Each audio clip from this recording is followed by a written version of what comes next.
रमजान के पूरे 30 रोज के बाद आज ईद आई है। कितना मनोहर, कितना सुहावना प्रभात है। वृक्षों पर कुछ अजीब हरियाली है, खेतों में कुछ अजीब रौनक है, आसमान पर कुछ अजीब लालिमा है। आज का सूर्य देखो कितना प्यारा, कितना शीतल है, मानो संसार को ईद की बधाई दे रहा है। गांव में कितनी हलचल है, ईदगाह जाने की तैयारियां हो रही है।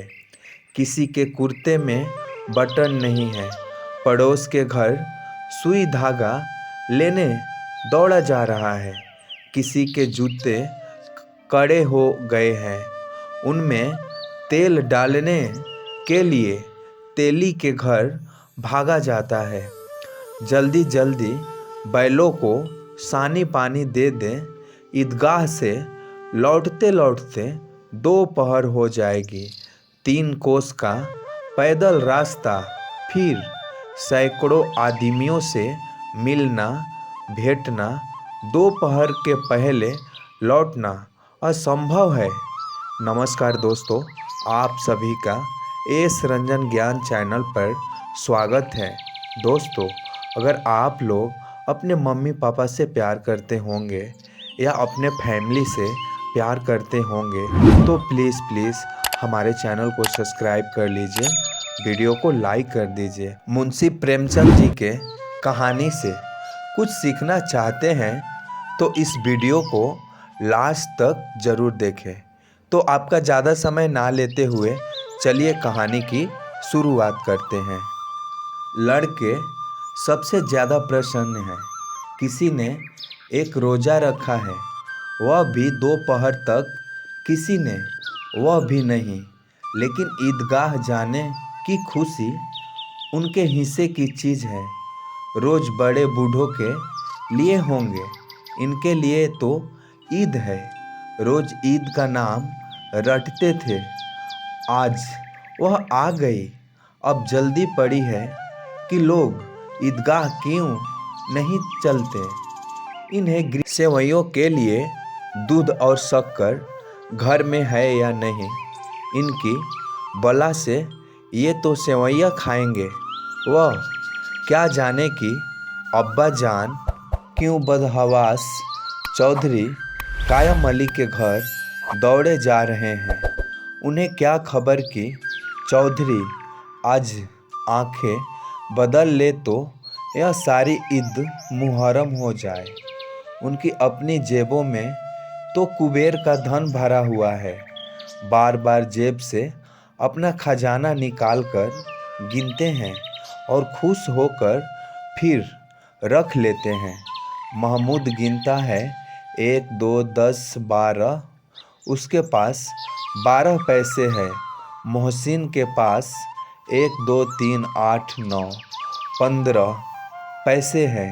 इन्हीं अनगिनती पैसों में अनगिनत चीज़ें लाएंगे, खिलौने, मिठाइयाँ, बिगुल, गेंद। हेलो दोस्तों, अगर अभी तक आप हमारे चैनल पर नए हैं तो प्लीज़ हमारे चैनल को सब्सक्राइब कर लीजिए। धन्यवाद। और न जाने क्या क्या। और सबसे ज़्यादा प्रसन्न है हमीद। वह 4-5 साल का गरीब सूरत दुबला पतला लड़का, जिसका बाप गत वर्ष हैजे की भेंट हो गया और माँ न जाने क्यों पीली होती होती एक दिन मर गई। किसी को पता न चला क्या बीमारी है, कहती भी तो कौन सुनने वाला था। दिल पर जो कुछ बीतती थी वह दिल में ही सहती थी, और जब ना सहा गया तो संसार से विदा हो गई। अब हमीद अपनी बूढ़ी दादी अमीना की गोद में सोता है और उतना ही प्रसन्न है। उसके अब्बा जान रुपए कमाने गए हैं, बहुत सी थैलियाँ लेकर आएंगे। अम्मी जान अल्लाह मियाँ के घर से उसके लिए बड़ी अच्छी अच्छी चीज़ें लाने गई है, इसलिए हमीद प्रसन्न है। आशा तो बड़ी चीज़ है। और फिर बच्चों की आशा, उनकी कल्पना तो राई का पर्वत बना लेती है। हामिद के पाँव में जूते नहीं हैं, सिर पर एक पुरानी धुरानी टोपी है जिसका गोट काला पड़ गया है। फिर भी वह प्रसन्न है। जब उसके अब्बा जान थैलियाँ और अम्मी जान नियामतें लेकर आएगी तो वह दिल के आरमा निकाल लेगा। तब देखेगा महमूद, मोहसिन, नूरे और सम्मी कहाँ से उतने पैसे निकालेंगे। अभागिन अमीना अपनी कोठारी में बैठी रो रही है। आज ईद का दिन और उसके घर में दाना नहीं। आज आबिद होता तो क्या इसी तरह ईद आती और चली जाती। इस अंधकार और निराश में वह डूबी जा रही थी। किसने बुलाया था इस निगोड़ी ईद को। इस घर में उसका काम नहीं है, लेकिन हामिद, उसे किसी के मरने जीने से क्या मतलब। उसके अंदर प्रकाश है, बाहर आशा है। विपत्ति अपना सारा दल बल लेकर आए, हामिद की आनंद भरी चितवन उसका विध्वंस कर देगी। हामिद भीतर जाकर दादी से कहता है, तुम डरना नहीं अम्मा, मैं सबसे पहले आऊँगा। बिल्कुल न डरना। अमीना का दिल कचोट रहा था। गांव के बच्चे अपने अपने बाप के साथ जा रहे हैं। हामिद का बाप अमीना के सिवा और कौन है। उसके कैसे अकेले मेले में जाने दे। उस भीड़ भाड़ में बच्चा कहीं खो जाए तो क्या हो। नहीं, अमीना उसे यूं न जाने देगी। नन्ही सी जान 3 कोस चलेगा कैसे। पैर में छाले पड़ जाएंगे। जूते भी तो नहीं हैं। वह थोड़ी थोड़ी दूर पर उसे गोद ले लेगी। लेकिन यहाँ सेवैयाँ कौन पकाएगा। पैसे होते तो लौटते लौटते सब सामग्री जमा करके चटपट बना लेती। यहाँ तो घंटों चीज़ें जमा करते लगेगी। मांगे ही का तो भरोसा ठहरा। उस दिन फहीमन के कपड़े सिए थे। 8 आने पैसे मिले थे। उस अठन्नी को ईमान की तरह बचाती चली आती थी इसी ईद के लिए। लेकिन कल गवालन सिर पर सवार हो गई तो क्या करती। हामिद के लिए कुछ नहीं है तो 2 पैसे का दूध तो चाहिए ही। अब तो कुल 2 आने पैसे बच रहे हैं। 3 पैसे हामिद की जेब में, 5 अमीना के बटुए में। यही तो बिसात है। और ईद का त्यौहार अल्लाह ही बेड़ा पार लगावे। धोबन और नाइन और मेहतारिन और चूड़हारिन सभी तो आएंगी। सभी को सेवैया चाहिए और थोड़ा किसी की आंखों न लगता। किस किस से मुंह चुराएंगी। और मुंह क्या चुराएं। साल भर का त्यौहार है। जिंदगी खैरियत से रहे। उनकी तकदीर भी तो उसी के साथ है। बच्चों को खुद सलामत रखे। ये दिन भी कट जाएंगे। गांव से मेला चला और बच्चों के साथ हामिद भी जा रहा था। कभी सबके सब दौड़कर आगे निकल जाते, फिर किसी पेड़ के नीचे खड़े होकर साथ वालों का इंतजार करते।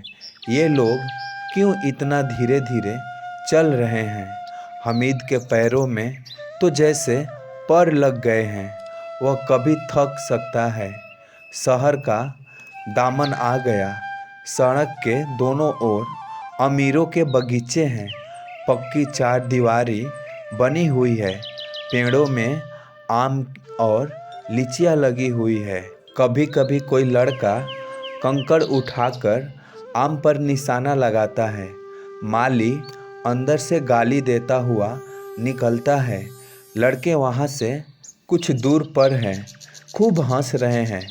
माली को कैसे उल्लू बनाया है। बड़ी बड़ी इमारतें आने लगी। यह अदालत है, यह कॉलेज है, यह क्लब है।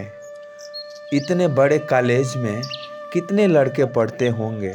सब लड़के नहीं हैं जी, बड़े बड़े आदमी हैं। सच, उनकी बड़ी बड़ी मूछें हैं। इतने बड़े हो गए, अभी तक पढ़ने जाते हैं। न जाने कब तक पढ़ेंगे और क्या करेंगे। इतना पढ़कर हामिद के मदरसे में 2-3 बड़े बड़े लड़के हैं, बिल्कुल 3 कौड़ी के, रोज़ मार खाते हैं। काम से जी चुराने वाले इस तरह भी उसी तरह के लोग होंगे। और क्या, क्लब घर में जादू होता है। सुना है यहाँ मुर्दे की खोपड़ियाँ दौड़ती हैं और बड़े बड़े तमाशे होते हैं, पर किसी को अंदर नहीं जाने देते। और यहाँ शाम को साहब लोग खेलते हैं, बड़े बड़े आदमी खेलते हैं। मूछों दाढ़ी वाले और मेम खेलती है। सच, हमारी अम्मा को वह दे दो, क्या नाम है, बैट, तो उसे पकड़ ही न सके, घुमाते ही लुढ़क न जाए। महमूद ने कहा। हमारी अम्मी जान का तो हाथ कांपने लगे। अल्लाह कसम। मोहसिन बोला। अम्मी मानो आटा पीस डालती है। जरा सा बैट पकड़ लेगी तो हाथ कांपने लगे। सैकड़ों घड़े पानी रोज निकालती है। 5 घड़े तो मेरी भैंस पी जाती है। किसी मेम को 1 घड़ा पानी भरना पड़े तो आंखों तले अंधेरा आ जाए। महमूद, लेकिन दौड़ती तो नहीं, उछल कूद तो नहीं सकती। मोहसिन, हाँ, उछल कूद नहीं सकती, लेकिन उस दिन मेरी गाय खुल गई थी और चौधरी के खेत में जा पड़ी थी, तो अम्मा इतनी तेज दौड़ी कि मैं उन्हें न पा सका। सच। आगे चले। हलवाइयों की दुकानें शुरू हुई। आज खूब सजी हुई थी। इतनी मिठाइयाँ कौन खाता है। देखो न, एक एक दुकान पर मनो होगी। सुना है रात को जिन्नात आकर खरीद ले जाते हैं। अब्बा कहते हैं कि आधी रात को एक आदमी हर दुकान पर जाता है और जितना माल बचा होता है वह तौला लेता है और सचमुच के रुपए देता है। बिल्कुल ऐसे ही रुपए। हमीद को यकीन न आया। ऐसे रुपए जिन्नात को कहाँ से मिल जाएंगे। मोहसिन ने कहा, जिन्नात को रुपए की क्या कमी, जिस खजाने में चाहें चले जाएं, लोहे के दरवाजे तक उन्हें नहीं रोक सकते। जनाब, आप हैं किस फेरे में। हीरे जवाहरात तक उनके पास रहते हैं। जिससे खुश हो गए उसे टोकरी जवाहरात दे दिए। अभी यहाँ बैठे हैं, 5 मिनट में कहो कलकत्ता पहुँच जाएं। हमीद ने फिर पूछा, जिन्नात बहुत बड़े बड़े होते होंगे। मोहसिन, एक एक आसमान के बराबर होते हैं जी। ज़मीन पर खड़ा हो जाए तो उसका सिर आसमान से जा लगे, मगर चाहे तो एक लोटे में घुस जाए। हमीद, लोग उन्हें कैसे खुश करते होंगे। कोई मुझे वह मंत्र बता दे तो एक जिन को खुश कर लूं। मोहसिन, अब यह तो मैं नहीं जानता, लेकिन चौधरी साहब के काबू में बहुत से जिन्नात हैं। कोई चीज़ चोरी हो जाए, चौधरी साहब उसका पता लगा देंगे और चोर का नाम भी बता देंगे। गुमराती का बछवा उस दिन खो गया था। 30 दिन हैरान हुए, कहीं न मिला। तब झक मारकर चौधरी के पास गए। चौधरी ने तुरंत बता दिया कि मवेशी खाने में है और वहीं मिला। जिन्नात आकर उन्हें सारे जहान की खबरें दे जाते हैं। अब उसकी समझ में आ गया कि चौधरी के पास क्यों इतना धन है और क्यों उनका इतना सम्मान है। आगे चले, यह पुलिस लाइन है। यहीं सब कांस्टेबल कवायद करते हैं। रैटन 5 रात को बेचारे घूम घूम कर पहारा देते हैं, नहीं चोरियां हो जाए। मोहसिन ने प्रतिवाद किया, यह कांस्टेबल पहारा देते हैं, तभी तुम बहुत जानते हो अजी हजरत। यही चोरी करवाते हैं। शहर में जितने चोर डाकू हैं सब इनसे मिले रहते हैं। रात को ये लोग चोरों से तो कहते हैं चोरी करो, और आप दूसरे मोहल्ले में जाकर जागते रहो पुकारते हैं। जब भी इन लोगों के पास इतने रुपए आते हैं, मेरे मामू एक थाने में कांस्टेबल हैं, 20 रुपये महीना पाते हैं, लेकिन 50 रुपये घर भेजते हैं। अल्लाह कसम, मैंने एक बार पूछा था कि मामू आप इतने रुपए कहाँ से पाते हैं। हंसकर कहने लगे, बेटा अल्लाह देता है, फिर आप ही बोलो। हम लोग चाहे तो एक दिन में लाखों मार लाएं, हम तो इतने ही लेते हैं जिसमें अपनी बदनामी न हो और नौकरी न चली जाए। हमीद ने पूछा, यह लोग चोरी करवाते हैं तो कोई इन्हें पकड़वाता नहीं। मोहसिन उसकी नादानी पर दया दिखाकर बोला, अरे पागल, इन्हें कौन पकड़ेगा, पकड़ने वाला तो यह खुद है, लेकिन अल्लाह इन्हें सज़ा भी खूब देता है। हराम का माल हराम में जाता है। थोड़े ही दिन हुए, मामू के घर में आग लग गई। सारी लेई पूंजी जल गई, एक बर्तन तक न बचा। कई दिन पेड़ के नीचे सोए। अल्लाह कसम, पेड़ के नीचे फिर न जाने कहाँ से 100 कर्ज लाए तो बर्तन भाड़े आए। हमीद, 100 तो 50 से ज़्यादा होते हैं। कहाँ 50, कहाँ 100। 50 एक थैले भर होता है, 100 तो 2 थैलियों में भी न आवे। अब बस्ती घनी होने लगी थी। ईदगाह जाने वाली की टोलियाँ नजर आने लगी, एक से एक भड़कीले वस्त्र पहने हुए। कोई इक्के तांगे पर सवार, कोई मोटर पर। सभी इत्र में बसे, सभी के दिलों में उमंग। ग्रामीणों का यह छोटा सा दल अपनी विपन्नता से बेखबर संतोष और धैर्य में मगन चला जा रहा था। बच्चों के लिए नगर की सभी चीज़ें अनोखी थी। जिस चीज़ की ओर ताकते ताकते ही रह जाते, और पीछे से बार बार हॉर्न की आवाज़ होने पर भी न चेतते। हमीद तो मोटर के नीचे जाते जाते बचा। सहसा ईदगाह नजर आया। ऊपर इमली के घने वृक्षों की छाया, नीचे पक्का फर्श है जिस पर जाजिम बिछा हुआ है, और रोजेदारों की पंक्तियाँ एक के पीछे एक न जाने कहाँ तक चली गई है। पक्के जगत के नीचे तक, जहाँ जाजिम भी नहीं है। नए आने वाले आकर पीछे की कतार में खड़े हो जाते हैं। आगे जगह नहीं है। यहाँ कोई धन और पद नहीं देखता। इस्लाम की निगाह में सब बराबर है। इन ग्रामीणों ने भी वजू किया और पिछली पंक्ति में खड़े हो गए। कितना सुंदर संचालन है, कितनी सुंदर व्यवस्था। लाखों सिर एक साथ सजदे में झुक जाते हैं, फिर सब के सब एक साथ खड़े हो जाते हैं, एक साथ झुकते हैं और एक साथ घुटनों के बल बैठ जाते हैं। कई बार यही क्रिया होती है जैसे बिजली की लाखों बत्तियां एक साथ प्रदीप्त हो और एक साथ बुझ जाए और यही क्रम चलता रहे।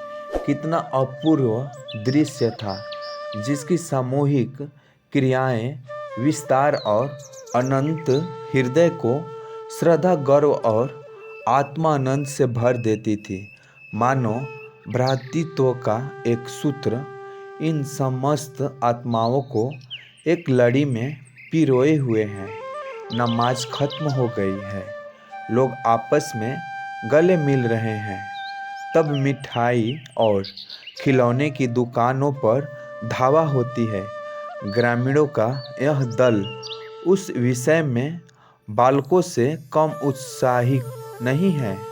यह देखो ही डोला में एक पैसा देकर चढ़ जाओ, कभी आसमान पर जाते हुए मालूम होगे, कभी जमीन पर गिरते हुए। यह चरखी है, लकड़ी के हाथी, घोड़े, ऊंट छड़ों से लटके हुए हैं।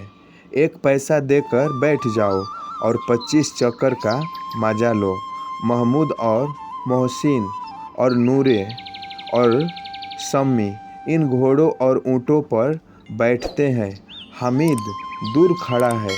हेलो दोस्तों, इस कहानी का शेष भाग मैं अगले वीडियो में अपलोड करूँगा। तो आप लोगों को ये कहानी कैसी लगी हमें कमेंट बॉक्स में ज़रूर बताएं। तो मिलते हैं दूसरे पार्ट में, तब तक के लिए जय हिंद, वंदे मातरम।